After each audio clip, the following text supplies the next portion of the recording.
રાહુલ ગાંધી દ્વારા મોદી સમાજ ઉપર ટિપ્પણી કરવાના મામલે સુરતના જજ એચ વર્માએ એને 2 વર્ષની સજા ફટકારી છે. જો કે આ સજાને લઈને સુરતના લોકો શું કહી રહ્યા છે, અમારી સાથે વકીલ મિત્રો પણ છે, કોંગ્રેસ સમર્થક છે, બીજેપી સમર્થક છે અને સામાજિક કાર્યકર્તા પણ છે. સૌથી પહેલાં જે વકીલ છે અહીં જમીર શેખ, જે સુરતની કોર્ટમાં જ પ્રેક્ટિસ કરે છે, એની સાથે આપણે વાત કરીશું, પૂછીશું કે તેઓ આ કેસને કઈ દ્રષ્ટિએ લઈ રહ્યા છે. જમીરભાઈ, કઈ રીતે આજે સજા પડી છે એને લઈને શું કહેવાનું છે? મેં ગઈકાલે ફરિયાદી જે છે આ કેસમાં એમનું બી સ્ટેટમેન્ટ જોયું.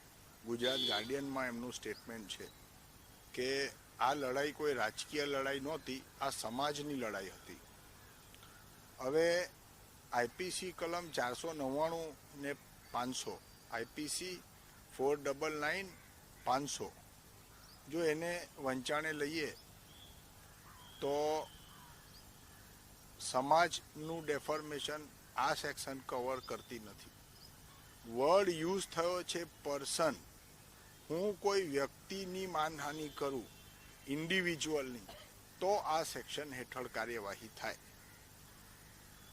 રેકોર્ડ મેં જોયું નથી, ઓર્ડર મેં જોયું નથી, પરંતુ ફ્રોમ ધ ડે વન, આજે બી ગઈકાલે બી છાપાઓમાં જે આવ્યું એમનું સ્ટેટમેન્ટ છે. હવે પત્રકારે ખોટું છાપ્યું, ખરું છાપ્યું, આઈ ડોન્ટ નો, પણ એમનું જે સ્ટેટમેન્ટ છે તે એમણે એવું કહ્યું કે સમાજની આ લડાઈ છે, સમાજની નું કોઈ અવમાનના થતી નથી. આઈપીસીમાં જે પ્રોવિઝન છે, કોઈ વ્યક્તિ એમ કોઈ જાતિ વિષયક, કોઈ ધર્મ વિષયક, પ્રાંત વિષયક, ભાષા વિષયક અપશબ્દનો પ્રયોગ કરે તો પોલીસ આઈપીસી કલમ 153, 295 હેઠળ એફઆઈઆર લે છે. એમાં ડેફોર્મેશન લેતી નથી પોલીસ. કોઈ એબ્યુઝિવ લેંગ્વેજ યુઝ કરે બીજા ધર્મના લોકો માટે, બીજી ભાષાનો પ્રયોગ, કોઈ એની ગ્રુપ ઓફ પીપલ, તો આઈપીસી 295, 153 મુજબ પોલીસ એફઆઈઆર રજીસ્ટર કરે છે. આઈ થિંક, બહુ મને ખ્યાલ નથી, પણ નુપુર શર્મા જે ભારતીય જનતા પાર્ટીના સ્પોક્સ પર્સન હતા, એમણે જે શબ્દ પ્રયોગ કરેલા એમની વિરુદ્ધ 295, 153 મુજબ જ એફઆઈઆર થઈ છે. સમાજનું કોઈ ડેફોર્મેશન થતું નથી. તો આ જે ડિસિઝન છે કોર્ટનો, રાહુલ ગાંધીને 2 વર્ષની સજા ફટકારવામાં આવી છે, તો એ જે ડેફોર્મેશન જે કેસ છે, તો કઈ રીતનું આ જજમેન્ટને જોઈ રહ્યા છો આપ? કેમ કે જે આપ કહો છો કે કાનૂનમાં તો વ્યક્તિગત રીતે કોઈને માનહાનિ થઈ હોય તો આવું થઈ શકે છે, પણ સામાજિક દ્રષ્ટિએ તો શું કાનૂન એની પરવાનગી નથી આપતું? આપે છે ને.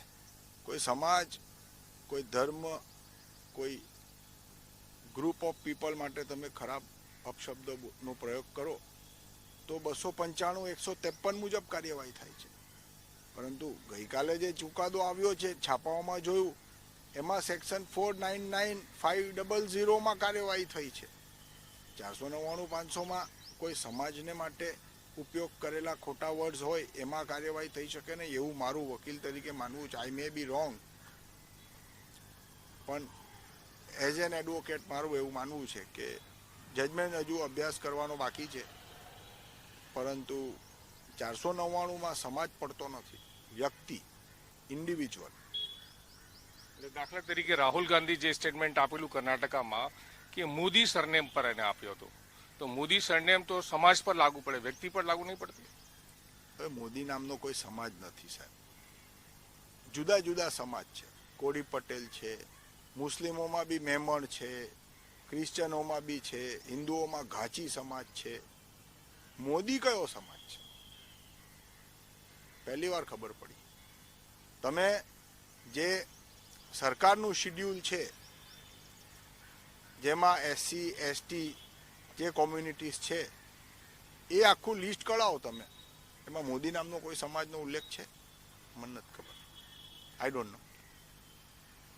બિલકુલ કહી રહ્યા છે, મોદી સમાજ નામનો કોઈ સમાજ નથી. ને જે આઈપીસી લગાવવામાં આવી છે એ સમાજ પ્રત્યે કોઈ આ રીતે માનહાનિ થઈ એવું લાગતું નથી. બીજા પાર્થભાઈ, શું કહેશો આપ આ રાહુલ ગાંધીને જે સજા થઈને લઈને? ડિજિટલ એવિડન્સના આધારે સજા થઈ હોય અને એમાં પણ મેક્સિમમ જે પનિશમેન્ટ આપવામાં આવ્યું છે, આખું જજમેન્ટ વાંચીએ પછી ખ્યાલ આવે, પણ હું માનું છું ત્યાં સુધી બહુ ઓછા એવા જજમેન્ટ્સ હશે કે જેમાં માનહાનિના કેસમાં 2 વર્ષની સજા થઈ હોય. એવું આમાં કોઈ રાજકીય, આર્થિક કે સામાજિક નુકસાન થયું હોય ફરિયાદીને, એવું પણ આમાં કશું બનેલું નથી. પણ જે અત્યારે રાહુલ ગાંધી અને કોંગ્રેસ પાર્ટી અત્યારે અદાણી મામલે જે ભ્રષ્ટાચાર હિડનબર્ગના રિપોર્ટ પછી જે આંદોલનો થઈ રહ્યા છે અને જે જેપીસી બનાવવાની માંગ છે તેને કોઈ પણ એક ધોરણે દબાવવા માટે અને ઇસ્યુને ડાયવર્ટ કરવા માટે થઈને અલગ અલગ રાજ્યોમાં, આ સુરતનું માત્ર નથી, હમણાં જ મહારાષ્ટ્રમાં પણ એને જે નિવેદનો આપ્યા હતા સાવરકર બાબતે એની વિરુદ્ધમાં 3-4 જગ્યાએ એફઆઈઆર થઈ છે. લગભગ લોટ્સ ઓફ અરજીઓ એની વિરુદ્ધમાં થઈ છે. લંડનમાં જે એને કેમ્બ્રિજ યુનિવર્સિટીમાં વક્તા તરીકે બોલ્યા હતા, નિવેદન આપ્યું એની વિરુદ્ધમાં પણ વારાણસીમાં ફરિયાદ થઈ. એટલે ક્યાંક ને ક્યાંક વિપક્ષના જે નેતા છે, જે અદાણી મામલે જે સરકારની સાંઠગાંઠ ખુલ્લી પાડે છે, એને દબાવવા માટે થઈને એને બધા જ સ્ટેટોમાં અને બધા યુનિટોમાં કાર્યકર્તાઓને એક આદેશ આપવામાં આવ્યો હોય કે જે પણ નિવેદનો છે એમના, જે પોલિટિકલ નિવેદનો હોય તેમને પણ કાઉન્ટર કરીને તેની ઉપર ફરિયાદો કરવાની અને દબાવવા માટેનો પ્રયાસ હોય એવું મને લાગે છે. અનુપ રાજપૂત, આપ શું માનો છો રાહુલ ગાંધીને સજાને લઈને? રાહુલજીની સજા બાબતે તો જે શહેરમાં ચર્ચા છે, જેમ વકીલશ્રીએ કીધું કે મોદી નામનું તો સમાજ આ દેશની અંદર છે જ નહીં, અને મોદી નામનું સરનેમ વાળું કોઈ સંગઠન બી આખા ભારત દેશમાં છે નહીં. બરાબર. આની આગળ જ્યારે આ દાખલ કરવામાં આવ્યું આ કેસ, ત્યારે બી રાહુલજી અપિયર થયા, પછી એમને કાયમી એક્ઝમ્પશન આપવામાં આવ્યું. પણ આ બધી વાતો થતાં આ ગુજરાત રાજ્યની અંદર આખા મારી જાણકારી મુજબ જે મારી બધા વાતો થઈ, આખા ગુજરાતમાં પહેલો એવો કિસ્સો છે કે જેમાં મેક્સિમમ 2 વર્ષની સજા કરવામાં આવી છે આ બાબતે, માનહાનિના બાબતે, કે જેમાં ફરિયાદી જે છે એ ફરિયાદીને આ કેસ સાથે કોઈ લેવા દેવા નથી. રાહુલજીએ આ ભાષણ કોલારમાં આપ્યું, એ કર્ણાટકમાં આવે છે. રાહુલજી રહેવાસી દિલ્હીના છે. આ ફરિયાદ દાખલ થઈ છે સુરતમાં. પુણેશ મોદી એ એમની પોતાની બદલેલી સરનેમ છે, જે જાણવા મળ્યું છે કોર્ટ દ્વારા કે જે વકીલે મૂક્યું છે, એ તો પોતે પુણેશ ભૂતવાળા છે. એ ક્યાં મોદી છે? અમને જે રાહુલજીએ કોલારમાં ભાષણ આપ્યું હતું કે લલિત મોદી ચોર છે, તો પુણેશભાઈ કે ભારતીય જનતા પાર્ટી એવું કહેશે કે લલિત મોદી ચોર નથી? નીરવ મોદી ચોર છે, તે નીરવ મોદી ચોર નથી? મેહુલ ચોકસી ચોર છે. એમણે એક રાજકીય ભાષામાં જે રાજકીય પ્લેટફોર્મ પર બોલવાનું હતું કે જેમ દાખલાઓ આપવામાં આવે છે કે આ લોકો જ કેમ, તો એમાં ખોટું તો કશું છે જ નહીં. એમણે કોઈ જગ્યાએ સ્ટેટમેન્ટ એવું નથી આપ્યું કે દેશના તમામ મોદી સરનેમવાળા ચોર છે. જો આ એમણે કીધું હોય ને તો પુણેશભાઈ આગળ આવતા ને તો કદાચ લોકોને ગમતે. પણ આ જે જજમેન્ટ આવ્યું છે એની વિરુદ્ધમાં જે વાતો છે કે નીચલી કોર્ટ મેક્સિમમ સજા કરે આ ગુજરાતની અંદર, આ પહેલો એવો કિસ્સો લગભગ મારા હિસાબે છે. અને આની પાછળ રાજકીય જે ઉપર કાવા દાવા અત્યારે ચાલી રહ્યા છે દિલ્હીની અંદર, સરકારનું તંત્ર, સરકારનું સંસાધન, ચરણચુંબક મીડિયા, ઉદ્યોગપતિઓ જે છે ને તે કે વિરોધ પક્ષના જે નેતા છે, જે નરેન્દ્ર મોદી અમારી જે આ તાનાશાહી સરકારના જે તાનાશાહ છે એમની વિરુદ્ધની બહાર જે બોલે તે એમને સામ દામ દંડ ભેદ જે નીતિ અપનાવવી પડે એમને દબાવીને એમને કચડી નાખવાના, વિરોધ પક્ષના નેતા હોય, વિરોધ પક્ષની પાર્ટીઓને તોડી મરોડીને ખલાસ કરી નાખવાનું એક કાવતરા જેવું દેખાય છે કે જેમાં રાહુલજીને હું લોકશાહીની અંદર આપણે કોર્ટનું પૂરેપૂરું સન્માન છે, પણ કોર્ટ સાથે દરેક વાતે દરેક ભારત દેશનો નાગરિક સંમત રહે એ જરૂરી નથી. કોર્ટની વિરુદ્ધમાં ના બોલી શકીએ, પણ એમના દરેક વાત સાથે સંમત હોઈએ તે બી હું નથી માનતો. ધર્મેશભાઈ, શું માનો છો રાહુલ ગાંધીની જે 2 વર્ષની સજા સુરતની કોર્ટે ફટકારી છે એને લઈને શું કહેવું છે આપનું? આમ તો ભારત દેશમાં ફેશન થઈ ગઈ છે કે કોઈના પણ વિરુદ્ધમાં તમે કોઈ પણ જાતની વાત કરો એનો કાનૂન બનેલો છે. ઘણા બધા ભૂતપૂર્વ સમયની અંદર કે ભૂતકાળની અંદર બહુ બધા નેતાઓએ ઘણું બધું બોલ્યા છે. હવે પહેલી વસ્તુ તો તમે કયા લેવલના છો, શું તમારી ગુડવિલ છે. એટલે કોઈ પણ એ ટાઈપનો કોઈ પણ વ્યક્તિ હોય ક્યારે પણ કોઈની લાગણી દુભાય એવું ક્યારે કાર્ય કરવું જ ના જોઈએ. વાત છે રાહુલ ગાંધીજીની, તો એમણે કોઈક વાત કરી, એ વાતનું એવિડન્સથી કોર્ટની અંદર કેસ દાખલ થયો. હવે કોર્ટ ગાંડી તો છે નહીં, દાખલ કર્યો હશે તો કોઈક તો બાબત હશે એના પછીના 3-4 વર્ષના જજમેન્ટ પછી કોઈક જજમેન્ટ આવ્યું છે, તો એ જજમેન્ટમાં જે પણ સજા આવી, દોષી કે નિર્દોષ, એ આપણી જ્યુડિશનરીની તાકાત છે. એટલે ઘણીવાર સરકારના લોકો પણ, માનનીય આચાર્ય દેવવ્રતજી જે રાજ્યપાલ છે, એમણે પણ હિન્દુ સમાજને ઢોંગી કહેલો, તો એમના વિરુદ્ધ કોઈ ફરિયાદ કરવા તૈયાર નથી થયા. એટલે એમણે પણ આવું ના બોલવું જોઈએ. પરમ દિવસે લગભગ તેજસ્વી યાદવ પણ બોલ્યા કે ભાઈ ગુજરાતીઓ કંઈક બાબત છે, એવું એક સમાજને લઈને બોલ્યા, તો એમના વિરુદ્ધ પણ કંઈ નથી થયું. એટલે પર્ટિક્યુલર કોઈક બાબત થાય અને કોર્ટમાં પહોંચે અને એની કોઈ જે કંઈ સજા હોય તો એ તમામે સ્વીકારવી જોઈએ. આને કંઈ પોલિટિક્સ સાથે લેવા દેવા નથી. પોલિટિક્સ કોઈ ભાજપે કે કોંગ્રેસે ના કરવી જોઈએ. ન્યાયતંત્ર સ્વતંત્ર છે, સ્વતંત્ર રીતે એનો જે પણ બાબત આવે એને સ્વીકારવો જોઈએ. આ તો રેલીઓ કાઢે, એનું સ્વાગત કરે, ન્યાયતંત્ર કોઈ આદેશ આપે તો એમાં ફટાકડા ફોડે સત્તા અને વિપક્ષના પાર્ટી, તો આવું ના હોવું જોઈએ. કોઈ પણ જ્યુડિશનરીની આપણે બધાએ ભારત દેશના લોકોએ જે કંઈ છે એ સન્માન કરવું જોઈએ. અને કોઈ પણ ગણમાન્ય વ્યક્તિ હોય એ કોઈની લાગણી ક્યારેય ના દુભાય એવા પ્રયત્નો 100% કરવા જોઈએ. ગઈકાલે સજા પછી બીજેપી ફટાકડા ફોડ્યા છે. હા, બિલકુલ એ ના ફોડવા જોઈએ. હું તમને કહું છું કે બીજેપીએ ફટાકડા ના ફોડવા જોઈએ, અને કોંગ્રેસે જે રેલીને સ્વાગત કર્યા એ ના કરવા જોઈએ. કેમ કે રાહુલજી એક આરોપીની બાબતે કોર્ટમાં આવી રહ્યા છે, તો એને આ રીતના તમે જો ઉત્સાહ કરશો તો એ યોગ્ય નથી. અને ફટાકડા ફોડવા એ પણ બિલકુલ અયોગ્ય છે. આમાં જે કોર્ટ છે એની આપણી ગરિમા છે, ન્યાયતંત્રની ગરિમા છે, એટલે એને આપણે તમામ ભારતીયોએ સ્વીકારી લેવી જોઈએ. બિલકુલ સાચી વાત, ન્યાયતંત્રની ગરિમા છે. ધર્મેશભાઈ, શું કહેશો આપ રાહુલ ગાંધીને જે 2 વર્ષની સજા ફટકારી છે? એકચ્યુઅલ તો ભારત દેશ એક લોકતંત્ર દેશ છે કે જેમાં સ્વતંત્ર વાણીનો દરેકના હક હોય છે. પણ ઘણીવાર એવું હોય છે કે રાજકીય પાર્ટીઓ એક નાના ઇસ્યુઓમાં મોટું કારણ બનાવી રહી છે. તેમાં એવું આવે છે કે ભાઈ હવે જાતિ પર ટિપ્પણી કદાચ કરી છે રાહુલ ગાંધીએ, તો આવા સમયે પૂર્ણેશભાઈ મોદી કે જે મોદી સમાજના અગ્રણી ગણાય છે, આમ મોદી સમાજ એક કોઈ જાતિ નથી. મોદી એક સમાજ, એક પર્ટિક્યુલર એ લોકોની સરનેમ પર ચાલે છે. કોઈક આગળ કહે છે કે ભાઈ ભૂતવાળા છે, મોદી છે, એવું નથી. આજની હાલની પરિસ્થિતિ એમની મોદી છે, તો ડેટ મીન્સ કે મોદીને એમણે કહ્યું છે. ને રાહુલભાઈનું એક આપણે સાંભળેલું છે, તેમાં એમણે સમગ્ર મોદી સમાજને ચોર કહ્યો છે. આ હું તમને ક્લિયર કરું છું. હવે હું આ રાજનીતિમાં પડવા નથી માંગતો. મારું જે કહેવાનું છે ખાલી એક જ વસ્તુ છે કે મતભેદ હોઈ શકે, મનભેદ નહીં હોઈ શકે.